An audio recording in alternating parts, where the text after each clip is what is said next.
Good afternoon po. I am Iris Jane Jaime. And I am Eliza Leo. We're from BSED 3H. And may I ask first, what is your name po and program? John Alexander Lamban and from CPE 1A. I'm Nathaniel Kuya from the same section po, CP 1A. Good afternoon po. May I ask your name po and program? John Patrick R. Compendia from Base IT po. Good afternoon po, ma'am. Yes, I am good afternoon. Christine Bernadette Mempin po. I am Iris Jane Jaime. Yeah, Good afternoon to both of you. Yes po. And pwede po ba namin malaman yung name nyo? Sure. My name is Donna Bell Estas. And also other personal information. In my professional side, I finished my PhD in Educational Management at Bulacan State University. And I am currently working at Bulacan State University for 18 years now. Yeah, so that's my professional side. With my personal side, I am married and yeah, that's it. So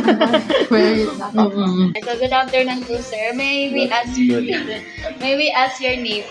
first before we interview? Ako yung Professor Vic Ramos. Nice to meet you po. Hello po, good afternoon po. Pwede po mag-interview sa inyo?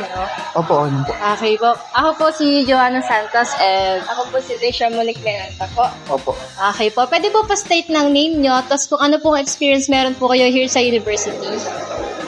Ako po si Benedict. Pabalik-balik po ako rito ng trabaho. Dati na po ako nagtatrabaho dito. Bumalik lang po ulit ako.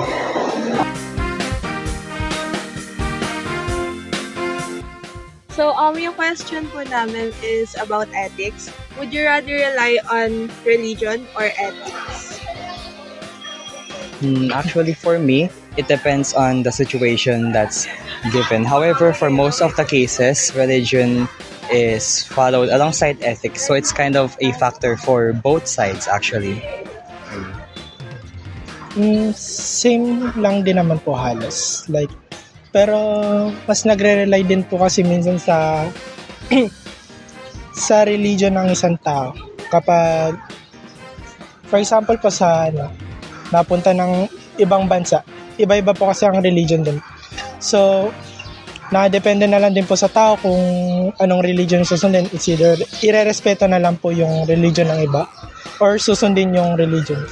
Kung ano lang po. So, clarify ko lang po, religion and for you po, it depends. Yes, or actually both po, if possible, both po. Thank you so much po. We would just like to ask one question.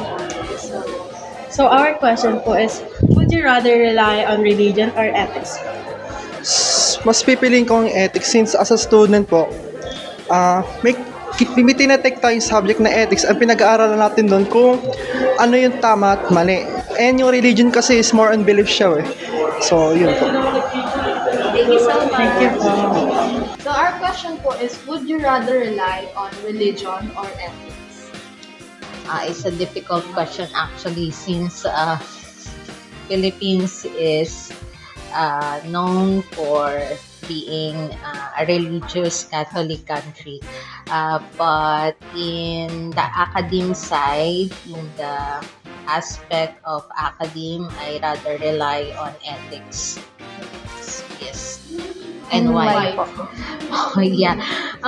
Because religion is actually a sensitive thing to focus on because though majority of Filipinos are Roman Catholic, but there are other religions as well with different beliefs and different practices.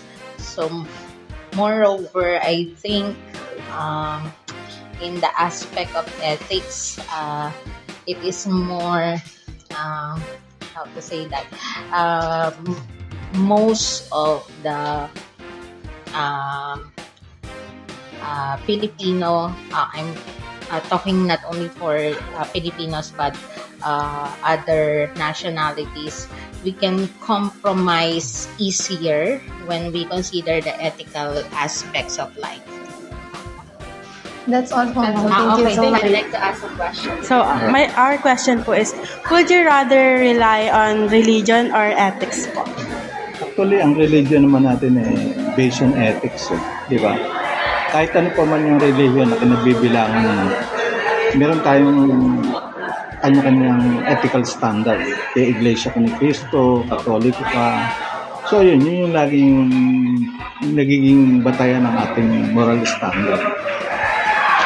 Okay. Thank you, sir. Sir, thank you po. Tanong po namin is, pag sa pagdidesisyon po sa buhay, ano po yung mas pinipili niyo? Sa relihiyon po or sa ethics po natin?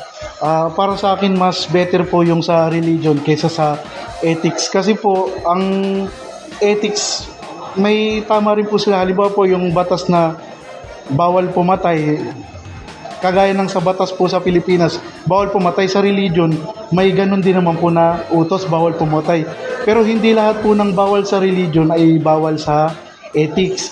Kasi po, kung yung pagbabasihan lang po lagi natin ng ethics, kung walang utos sa ethics, halimbawa na igalang mo ang iyong ama't ina, walang utos na ganun halimbawa sa ethics, sa Bible merong ganun. Na kumbaga, ang tinuturo ng ethics,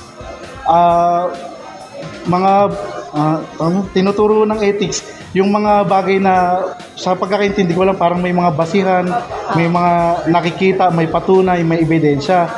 Pero sa Bible po, kahit wala pong nakikita, walang ebidensya, walang yung mga visible na mga ebidensya po.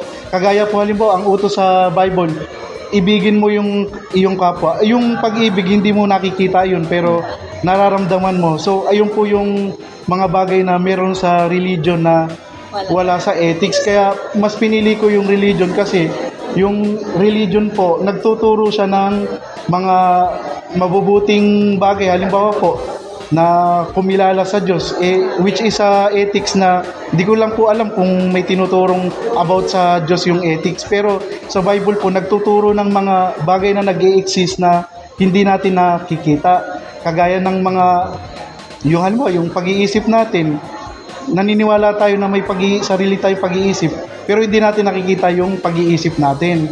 So, ayun po yung mga pinapatunayan po ng meron sa religion na hindi ho na pag-aaralan sa ethics. Opo. Thank you po.